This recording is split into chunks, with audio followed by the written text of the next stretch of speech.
قیامت قائم ہونے سے پہلے دجال بھی آئے گا، حضرت عیسیٰ علیہ السلام بھی آئیں گے، حضرت مہدی بھی آئیں گے، سورج ایک دفعہ مغرب سے نکلے گا، یاجوج ماجوج ظاہر ہوں گے، کچھ قیامت کی علامتیں تو ظاہر ہو چکی ہیں۔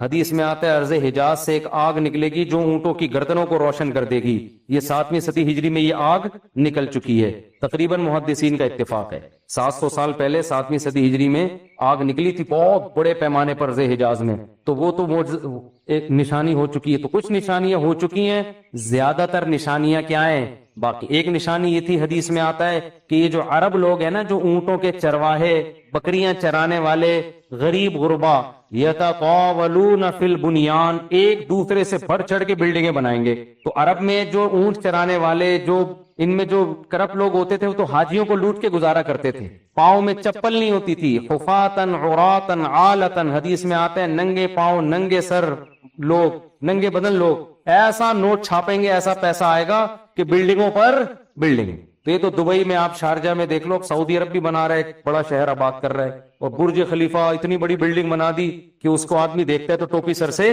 گر جاتی ہے اس کی۔ تو یہ بھی قیامت کی علامت تھی جو پوری ہو چکی ہے۔ تو کچھ علامتیں تو پوری ہو چکی ہیں، لیکن بڑی بڑی بہت ساری علامتیں باقی ہیں، تو جن میں ایک بڑی علامت ہے، سب سے بڑی علامت دجال کا ظہور ہے، حضرت عیسیٰ کا آنا ہے، امام مہدی کا آنا ہے، یاجوج ماجوج کا نکلنا ہے، سورج کا مغرب سے نکلنا ہے۔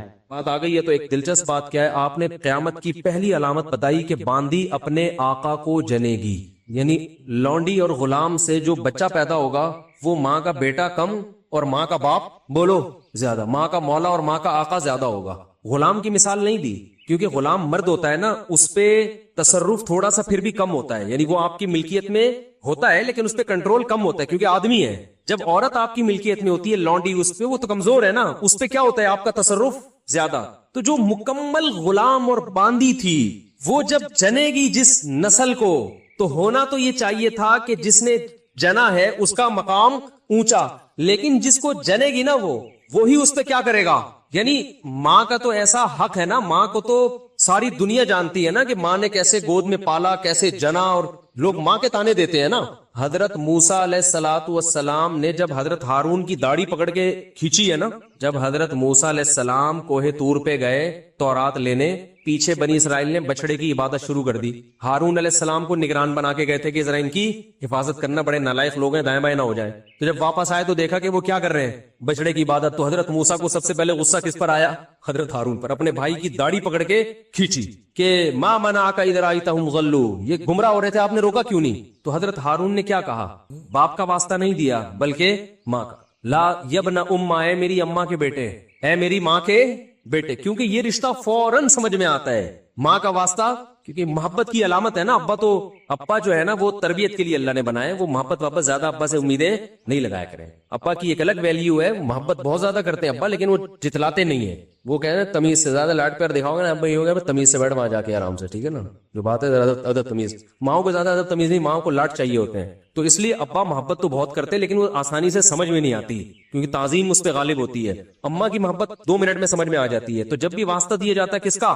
اماں کا۔ تو حضرت ہارون بھی واسطہ کس کا دے رہے ہیں کہ بھائی ایک ہی ماں کے ہم دونوں اولاد ہیں، آپ اتنی سختی تو نہ کریں نا، ماں کا واسطہ دے رہا ہوں آپ کو، یبن اماں، اے میری اماں کے بیٹے۔ تو ماں جو اتنا قریبی رشتہ ہے، جس کی محبت سب کو سمجھ میں آتی ہے، اس کو غلام بنا لینا تو یہ کھوپڑی میں آنے والی بات نہیں ہے۔ لیکن حدیث میں کیا آتا ہے، قرب قیامت میں بیٹا کیا ہوگا؟ ماں پہ حکومت کرے گا، بیٹا ماں پہ حکومت کرے گا۔ تو ہونا تو یہ چاہیے تھا کہ جو جنے، وہ جس کو آپ جن رہے ہیں وہ کوئی ایک قسم کی لونڈی غلام ہو، ماتحت ہو، لیکن الٹا حساب ہو رہا ہوگا۔ تو یہ بھی پتا چل رہا ہے کہ ادب مارکیٹ سے کیا ہونا شروع ہو جائے گا؟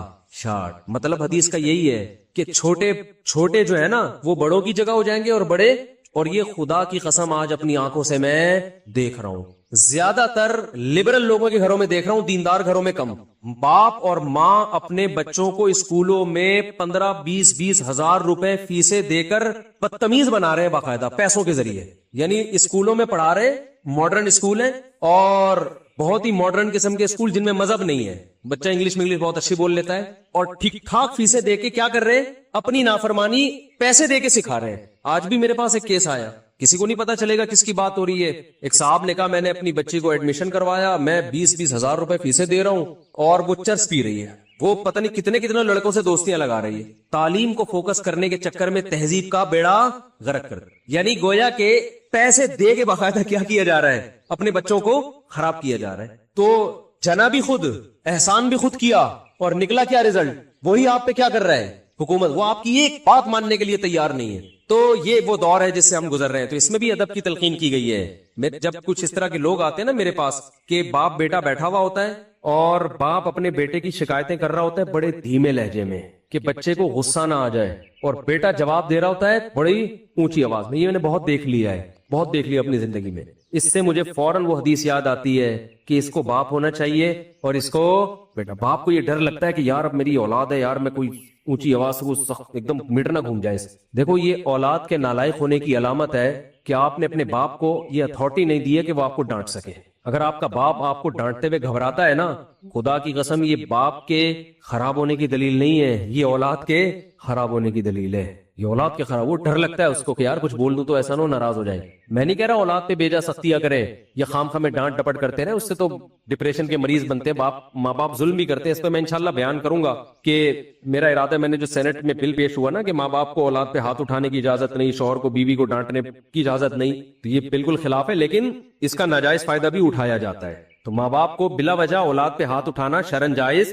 آج ایک صاحب بحث کرنے لگے کہ مجھے اجازت دی ہے شریعت نے کہ میں اپنے بچے کو تھپڑ مار سکتا ہوں. میں نے کہا آپ کو اجازت شریعت نے نہیں دی ہے کہ بلا وجہ آپ اپنے بچے پہ ہاتھ اٹھائیں, اور خاص طور پہ نابالغ پہ. نابالغ کے حقوق اسلام میں بہت زیادہ ہیں. ماں کو اجازت نہیں اپنا غصہ کسی اور پر ہے نکال کس پہ رہی ہے. میں نے ماؤں کو دیکھا ہے طبیعت خراب ہے, جھنجلا رہی ہے, بچے کو پڑھ کے طبیعت سے کوٹ دیا اس کو بیچارہ.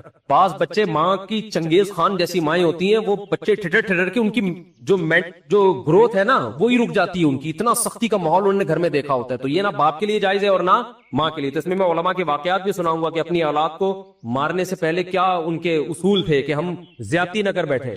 خلق من الماء بشرا, اللہ کہتے تمہیں اللہ کی قدرت سمجھ میں نہیں آتی. ایک غلیظ پانی سے انسان کو بنایا میں نے, اس پانی کو دیکھو, اور بنا کے کیا فجعلہ نسبا وصہرا, اس کو دو خاندان دے دیے, ددیال نلیال, اور بلوغت کے بعد ایک خاندان دے دیا سسرال. اتنی بڑی عزت دے دی اس کو, خاندانوں میں پیدا کیا. اس کی خوشی پہ ددیال نلیال بھی خوش ہوتا ہے, سسرال بھی خوش ہوتا ہے. اس کے رونے پہ ددیال نلیال بھی روتا ہے اور سسرال بھی روتا ہے.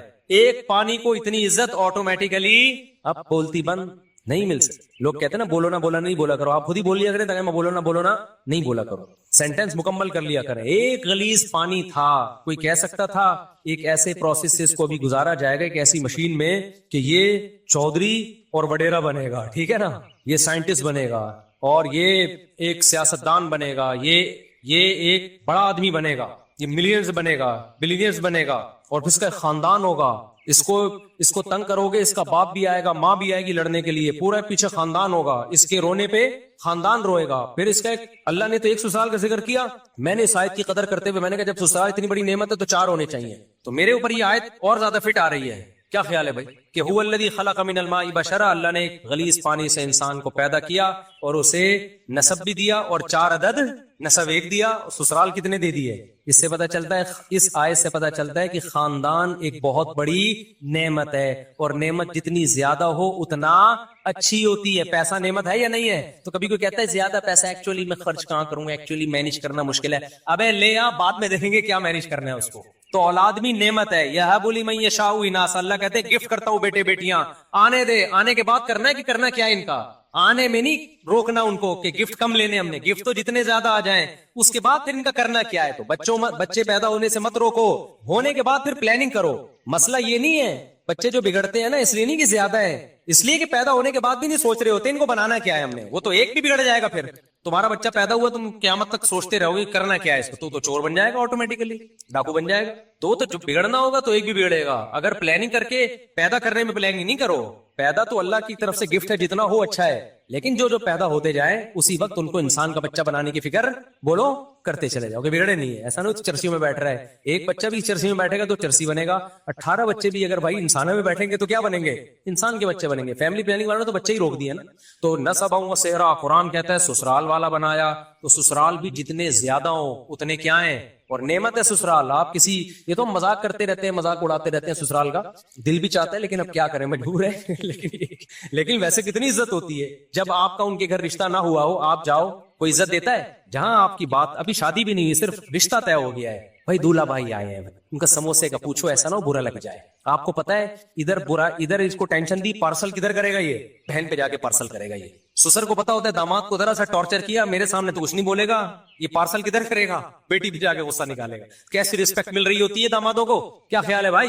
بیٹھیے آپ، آئیے، ورنہ کون گھسنے دیتا ہے یار؟ اجنبی لڑکی ہوتی تو عزت دار لوگ تھوڑی گھسنے دیں. بغیرت تو آتے ہیں، آ جا بھائی، لیٹ کیوں آیا تو، کب سے انتظار کر رہی ہے؟ بوائے فرینڈ جو ہوگا نا تو اس میں تو آج کل پریشان ہوتے ہیں جن میں غیرت ہی نہیں ہوتی. تو قرآن کیا کہہ رہا ہے بھائی؟ یہ اس ٹاپک، یہ قرآن کہہ رہا ہے یہ آٹومیٹیکلی یہ ممکن کہ پانی کو اتنی عزت مل جائے، اس کے دنیا میں آنے سے پہلے اس کے خاندانوں کا انتظام ہو جائے، بلوغت کے بعد بھی انتظام ہو. یہ اگر آٹومیٹیکلی ہو رہا ہوتا تو اس کائنات میں اتنی بیوٹی، اتنا حسن نہیں ہوتا اس کائنات. یہی وجہ ہے کہ جو قرآن کے منکر ہیں وہ اس بیوٹی سے محروم. ان کے ہاں نہ سسرال ہوتا ہے نہ ددیال ہوتا ہے. ایک ننیال میں ایک عدد اماں رہ گئی ہے بس خالی ان کی، اور اس سے وہ جان چھڑا نہیں سکتے.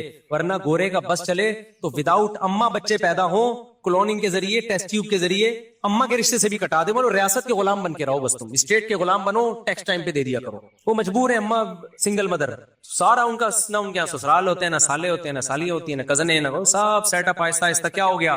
ختم. کیوں؟ اللہ کی آیتوں کا انکار کیا تو اللہ نے خاندانوں کی جو محبتیں تھیں وہ چھین کے اس کے بدلے میں ان کو کتے پکڑا دی. اللہ نے کہ اب ان کتوں سے دل لگاؤ.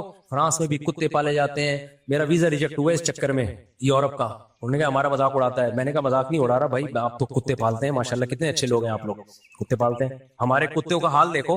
ابھی ایک واقعہ سناؤں کتے پہ، بڑا زبردست واقعہ ہے. اتنے کتے ہو گئے نا، اللہ کے MC والوں کو بہت جزائے خیر دے. کچھ رپورٹیں آئی ہیں انہوں نے کتے مارنا شروع کیے. ہوا یہ کہ کل ایک داڑھی والے صاحب آئے، داڑھی ان کی، تسبیح ہاتھ میں، یہی ہمارے دوست ہیں، اور ٹوپی ماشاءاللہ، بڑا پر نور چہرہ.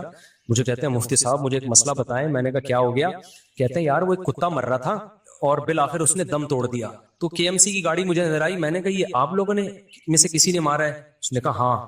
کہتے ہیں میں نے کہا بہت شکریہ آپ کا، اللہ جزائے خیر دے یار، یہ تو کتے بہت کاٹ رہے تھے انسانوں کو، تو شکر ہے آپ نے کچھ کنٹرول کیا.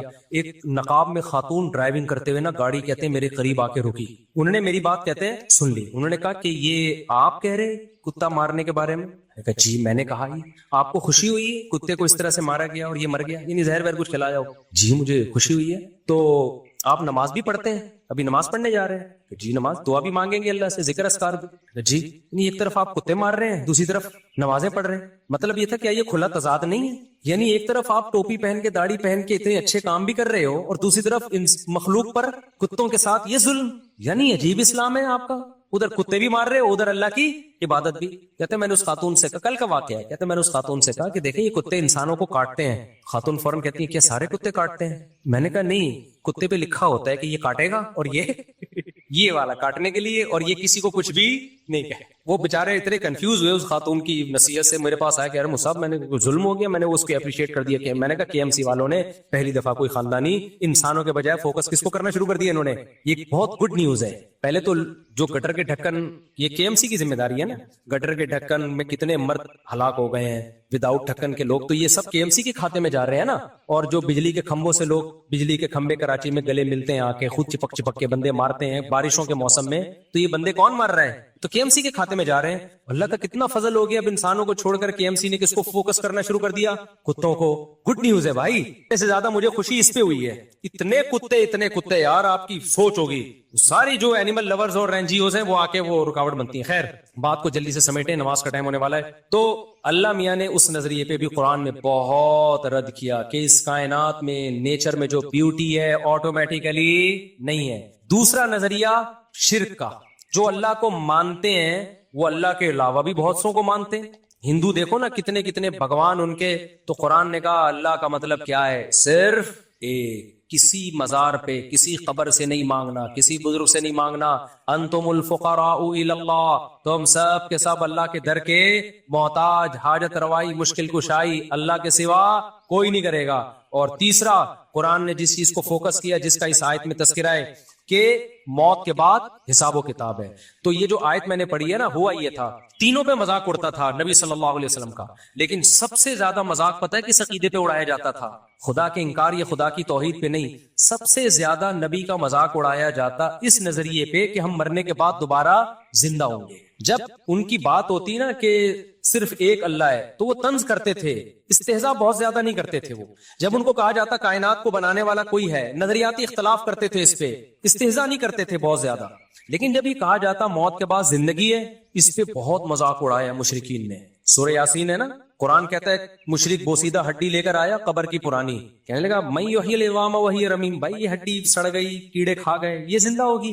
ہی ہاتا لما توعدون. دوسرے مقام پر ہے اے لوگو یہ پیغمبر جو تم سے وعدہ کر رہا ہے نا موت کے بعد زندگی, ہی ہاتا, یہ عقل سے بہت کیا ہے, ہی ہاتا ہم کہتے ہیں بھائی یہ بالکل فضول بات ہے, معاذ اللہ, بالکل کھوپڑی میں آنے والی نہیں ہے. ہم مر کے سڑے کیوں, زندہ کرنا ہوتا باڈی اللہ سلامت کیوں نہیں رکھتا. سڑ گئے, درندے کھا گئے, کھاد بن گئے, نالوں میں بہہ گئے, جلا دیا, اب کیا زندگی ہے.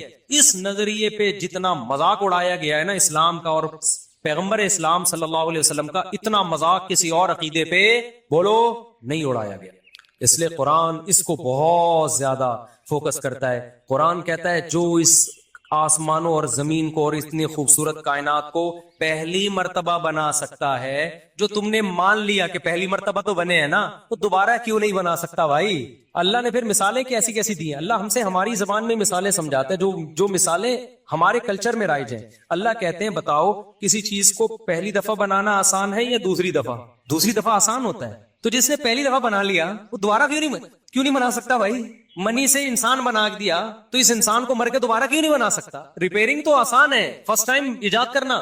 ادھر موبائل مارکیٹ میں نیا موبائل آتا ہے, فوراً 20 کاپیاں اس کی آ جاتی ہیں. وہ کاپی کرنے والے فرسٹ ٹائم نہیں بنا سکتے تھے, دیکھ دیکھ کے کاپی کر لیتے ہیں. افغانستان میں بمباری ہوتی تھی, امریکی جہاز ہیلی کاپٹر ویپن ہوتا تھا, تو چائنا والے اور کہتے ہیں دنیا والے پہنچ جاتے ہیں, ابھی دیکھیں کاپی کریں. ٹیکنالوجی فرسٹ ٹائم بنانا مشکل ہے, ٹیکنالوجی کو کاپی کرنا کیا ہے آسان. اللہ کہتے ہیں جب یہ کچھ بھی نہیں تھا میں نے سب بنا دیا, تو تمہیں دوبارہ بنانا کیا مشکل ہے, اس میں کیوں مذاق اڑا رہے ہو.